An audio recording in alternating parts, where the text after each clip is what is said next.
Hi, I'm Deborah Lipp, and I am here to talk about polarity. I am the author of 11 books, actually, most of them with Llewellyn, probably most famously Elements of Ritual. But we are here talking about my new book, which has a bookmark in it, so don't be bending the binary.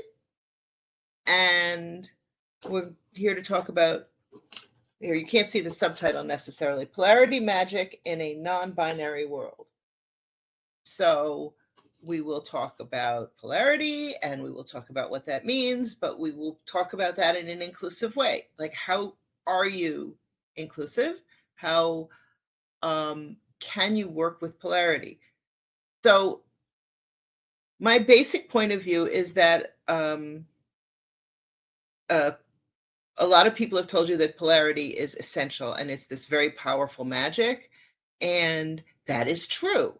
But people have taught us that in a way in Wicca and in the occult, in lodge systems, in a variety of pagan and occult traditions. They've told us that polarity means gender polarity. It means boys and girls. It means heterosexuality. And if you are not a participant in those things, then polarity excludes you. And crucially, that they will also tell you that no magic can be worked without polarity. Well, so let's just sort of take that apart. First of all, polarity, that's why there's a bookmark. I am going to read a definition that I'm providing of polarity. Polarity is the presence of contrasting energies, forces, or conditions that attract one another, thereby generating power. So that doesn't mean opposites, right? They are contrasting energies that attract one another, that need to coexist in some way. And gender is an example of that. Heterosexual gender is an example of attraction between two opposing, contrasting forces. But from that definition, you can see that it's not the only example of that.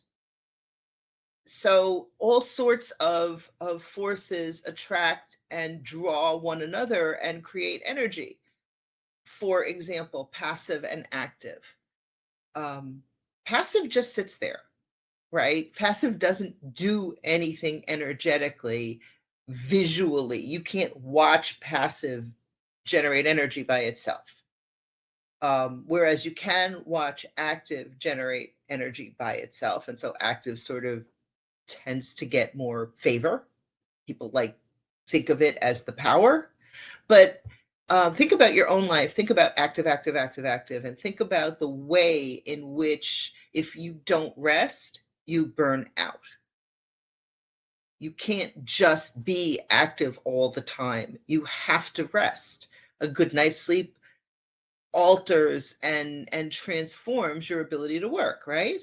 Or a break, or doing something else, going passive on, I'm a writer, so I've stopped writing. So I've introduced passive energy to my writing, and maybe I go and I paint. And now I've introduced active in my painting, and that change in my energy flow, when I come back to writing, it renews and enlivens my writing. What has happened here? Well, I've used polarity to bring in contrasting forces that empower one another, right? So contrasting energies is not the same as duality. Duality is a philosophical system in which everything is divided into two. So the entire universe is one or the other. It is yin or yang. It is black or white, day or night, sweet or sour, which is like a big one in Chinese philosophy. Duality is essentially a lens through which you view the universe. often when we talk about polarity, we're overlaying duality onto that. So we're pulling our polarity energy philosophy from duality. But dualism is not necessary for understanding polarity. In other words, you can have a philosophical system, a philosophical understanding of the universe that is much more expansive, that is not dualistic, and still use polarity energy. It's just energy. It's not a philosophy. It's just energy. So, like, if you're going to a drum circle and you're generating energy from drumming, there is no philosophy necessary for drumming, right? It's just energy. The same is true of polarity. It can be a part of dualistic philosophy, but it doesn't have to be. And that's really important because a lot of people are uncomfortable with dualistic philosophy and they are asking themselves, does that mean that I am excluded from polarity systems? And the answer to my mind is absolutely not. You are not excluded. Many people also want to know, is polarity gender? Am I excluded if I am queer or if I am non-binary? By the way, happy Pride. So I am binary. I identify as female, she, her pronouns, but I am queer. So the question about inclusivity and queerness is very personal to me. I have been Wiccan for, wait, how long has it been? 42 years. I was initiated in 1982. 41 years. It's been a really long time. It's been a really long time, and I've been queer for all of that time. So the system that I was taught in was, we can say, old-fashioned. 41 years ago, we maybe didn't have as nuanced an understanding of queerness and inclusivity. And I was taught that polarity was absolutely essential and necessary to all magic to make magic work. Well,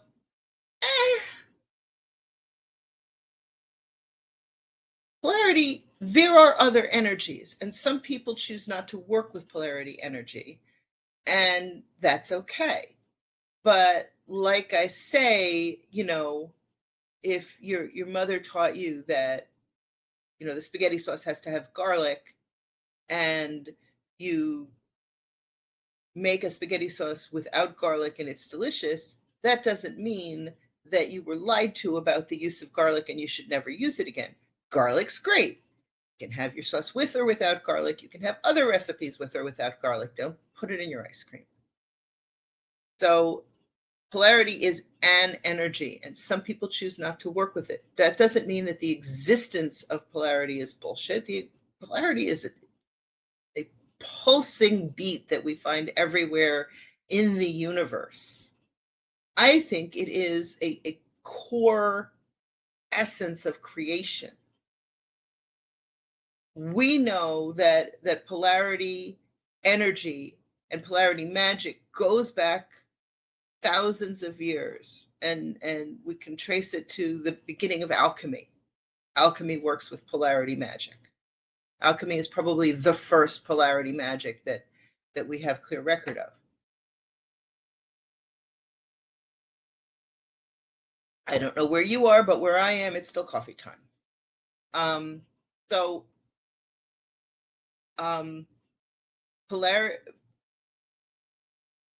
polarity magic goes back to alchemy. It is when we get to the Kabbalists, so that goes to, say, 300 BCE, if you're counting. When we get to the Kabbalists in the 13th century, that's when we start introducing a philosophy that polarity is the essential energy that powers everything in the universe, and that creation comes from polarity, that there is no creation without polarity, that the flow of the tree of life. I have a tree of life mouse pad, so right. So the flow of creation along the tree of life is a polarity flow, so from Keter to Chokmah and Bina are a polarity, into Chesed and Gevurah, that's a polarity, and all of this is creation. So that's the first occult philosophical system that says polarity is necessary and essential and is the core of the universe. Interestingly,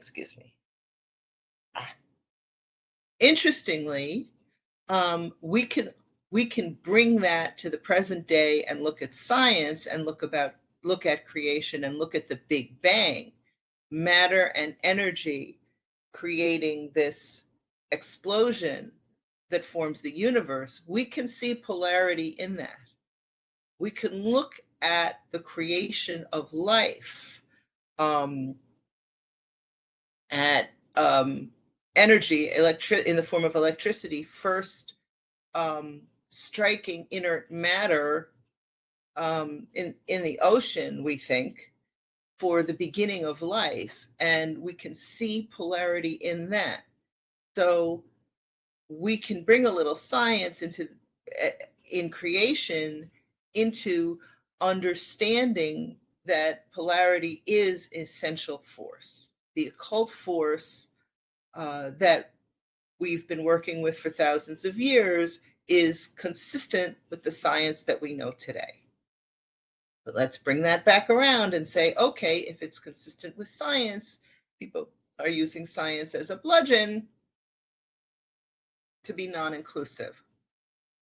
But we know that and to exclude people of variant genders. But gender, first of all, is scientifically, we understand, is much more complex than I knew 42 years ago. But also, it's just one example of contrasting forces. We know that the alchemists used gender just as a label to talk about polarity. There were male alchemists, there were female alchemists. There was no difference in how they practiced. Gender was not a part of what the embodied gender was not a part of what they were doing. And even today, we can work with polarity energy without working with gender necessarily. We can work with gender. Gender's fun. Gender is a party, but we don't have to work with gender. We can work with, in the example I said before, passive and active. Where polarity gets very, very important in the occult is in magical systems that leverage Kabbalah and Hermetic philosophy, which includes alchemy, and embody it. This goes back to the Golden Dawn, which was one of the first magical lodge systems to allow women to work the magic. And so they started philosophizing about the gender of the participants in a new way and overlaying polarity magic onto that. That's important because when we talk about working with polarity, we're going to find that a lot of occult materials that we've inherited are going to say the priestess does this and the priest does that. The male does this and the female does that. Blah, blah, blah. What does that mean? Well, sometimes they are working with gendered energies. But sometimes gender is a label saying we're doing polarity, and what it is actually referring to is some other energy. If they're working Kabbalistic magic, it's almost always force and form. Chokmah and Bina at the top of the tree of life, and they're working with force and form. Well, if you know that, you can say, okay, how can I manifest force in my ritual? How can I manifest form in my ritual? And create that contrast without regard to the physical bodies or the gendered identities of the participants. Usually in those old rituals, when it's not force and form, it usually is passive and active.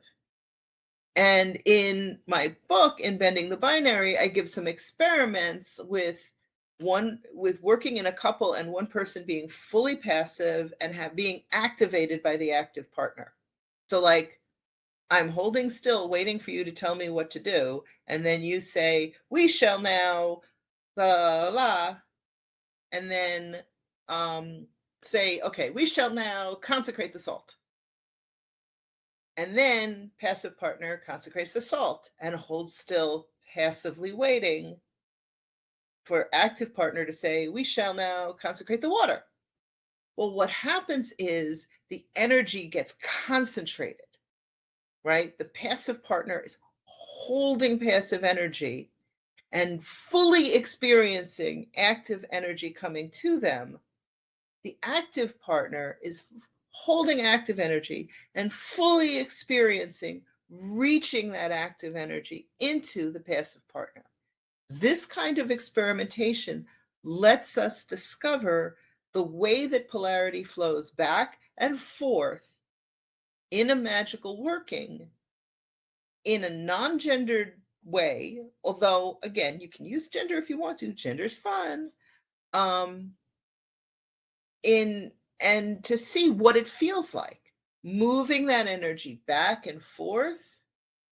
And oh, that's a great question. I've just got a question in the chat that are space and time a form of polarity as well as energy and matter? Absolutely. Absolutely. And space, it really does correspond to form, its shape. And time is movement, right? Space is, it stays still, it's just space. And time is the movement through space, so they interact.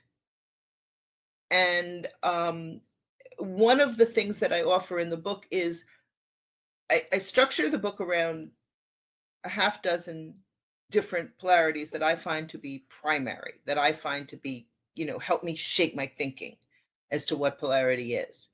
And within those polarities, I give another couple of dozen examples, but I also put a chart in the back of the book somewhere. I don't have it bookmarked, but in the back of the book is a chart where you can fill in your own polarities, what you've discovered in your polarity work.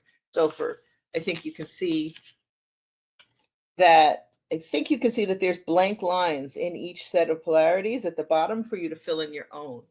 So as you're doing your polarity explorations, you can say, hey, I have one here that Deborah didn't think of, and jot it down. And that is because, your ownership of this work is so powerful.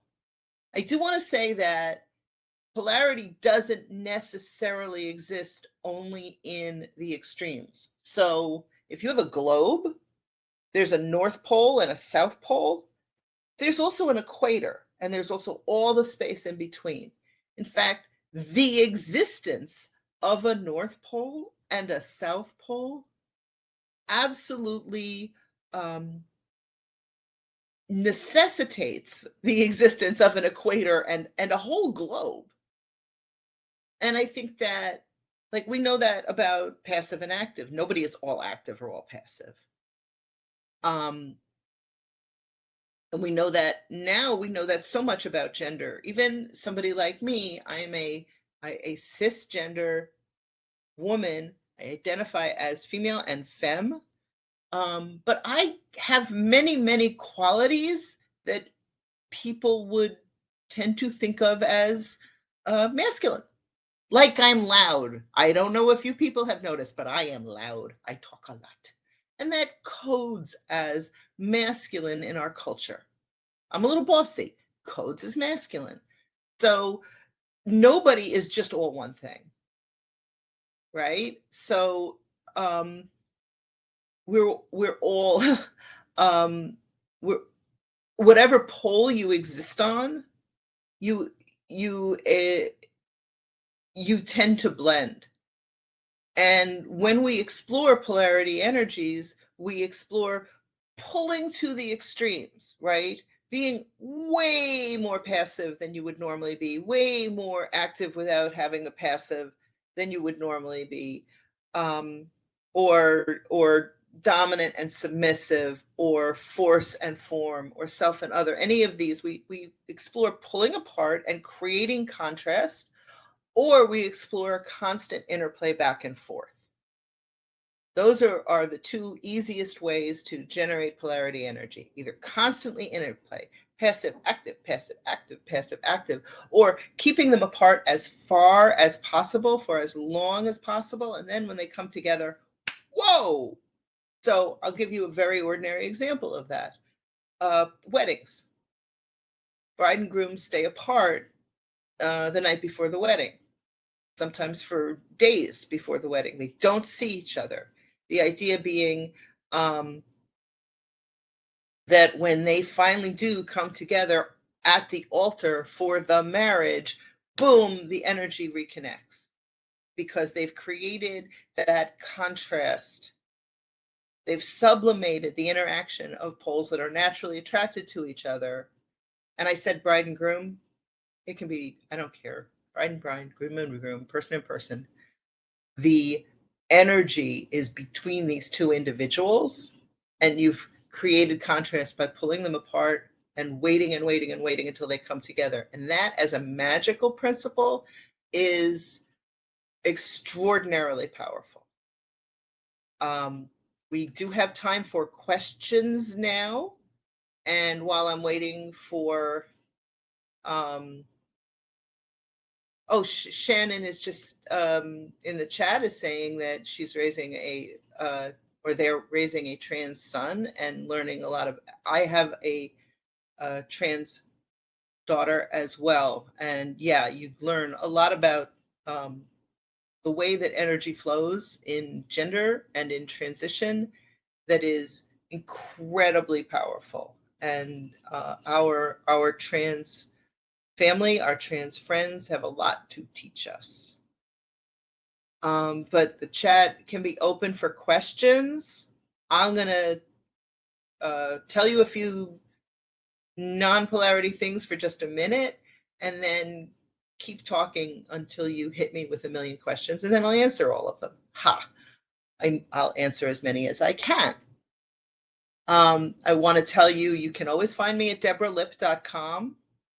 And I want to tell you that every author you know or have heard of loves and appreciates getting ratings on Amazon because it impacts book sales. Just clicking that star rating, I would appreciate it. Every author you've seen will appreciate it. Even if you don't buy from Amazon, we do love and appreciate that. I'm on Twitter and on Instagram as @DebLippAuthor. Other types of polarity energy, absolutely. So we talked, I'm just looking at the chapter head so I don't leave any out. I talked about passive and active, and I talked about force and form. One of my favorites is self and other. Self and other, I think, is probably the first philosophical polarity. It is probably the polarity that created that was the first one identified in a polarity philosophy. So it's you and the gods. It's the contrast between human and gods is part of self and other. Lover and beloved is part of self and other. We live in our selfness, and we long towards the other but don't fully understand them. It's that moment when you connect with somebody else and suddenly the distance between self and other is erased. I think that's the beginning of transcendence, right? That's ecstasy.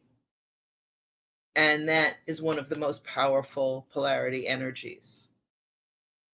One thing that is really fascinating about polarity is that every polarity creates one or more third energies.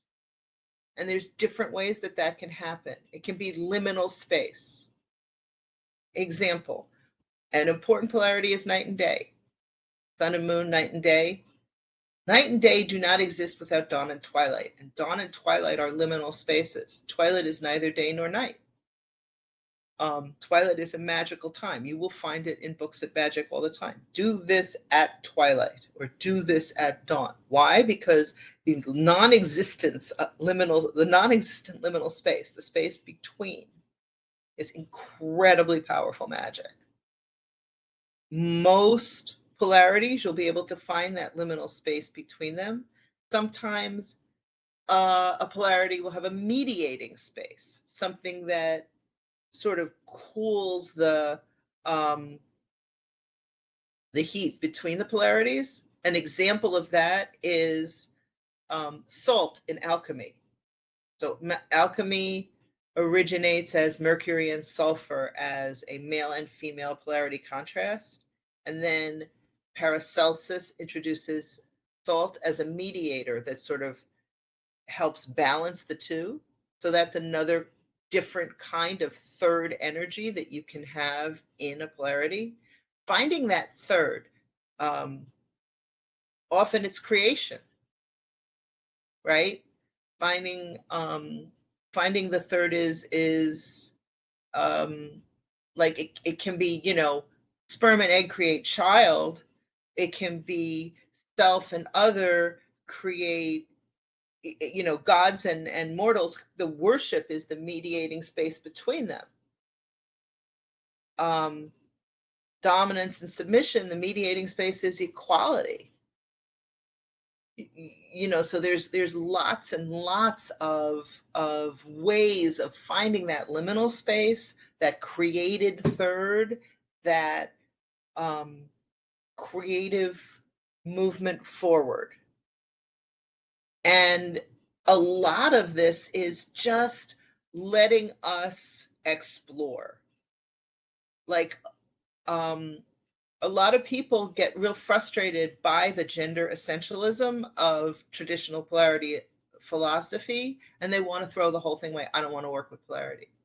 Well, I wrote a book because I believe that there was just a lot of baby in that bathwater, and I wanted to see what we could do if we stopped, being bigots and just really explored it as occultists who, with our experimental and information-based minds, and saw what was in there. And I got extraordinarily excited about what I found in this energy. And I hope that it is exciting for you as well. We do have time for a couple more questions. And liminal space is super important. Absolutely. A lot of philosophy, like in many Native American traditions, that talk about a two-spirit person, or a trans or a gender non-binary person, as being a liminal space who has a person of particular magical power because of their liminality. That's an example of liminality. It's that equator, right? It's that place where the energy can neutralize and hold and build quietly without the movement between poles. So much power.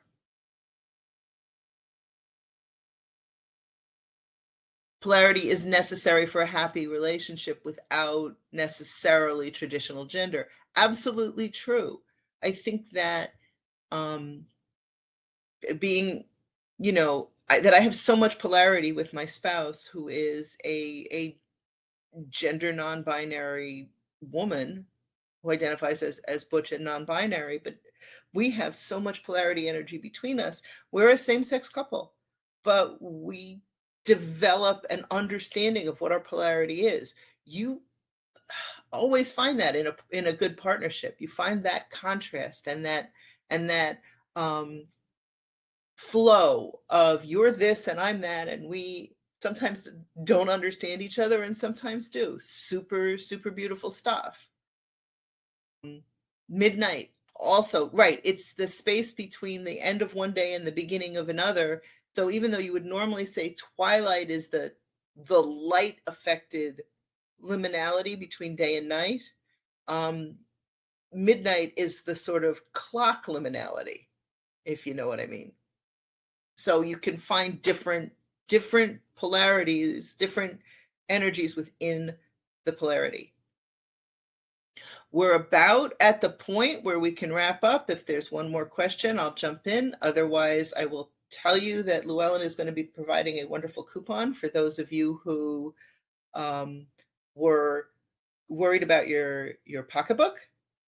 Doorways are liminal space portals. Good point, and between inside and outside, right? Or using that liminal magic to shift energy from one state to another. Super good idea. So I should tell you, DeborahLipp.com. Llewellyn will be providing you a delightful % off coupon for book purchases today. You can find me on Instagram, Twitter, Facebook. Every now and then I blog, and I will keep my website updated with like upcoming events and appearances.